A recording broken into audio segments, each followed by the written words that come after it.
everyone, welcome back to Sunday Live Chain. Thank you so much guys for tuning in. I'm here to update you of what's going to happen on Muvhango from the 17th to the 21st of October 2022 on Monday. Buchilo almost sees Rosemary, but Mulumis saved the situation.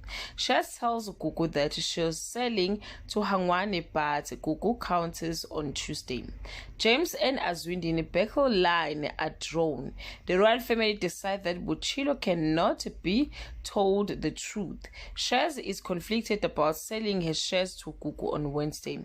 Buchilo find out about Rosemary. Rindani wants Zama to come clean to Buchilo on Thursday. Buchilo stumbles upon some disturbing news. Shaz has let eyes set on Waterside on Friday.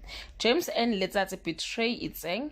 The royal family fear Buchilo will tell his mother about Rose and she will use her influence against them. Susan asks Shaz to help her find out what the matter is with Buchilo.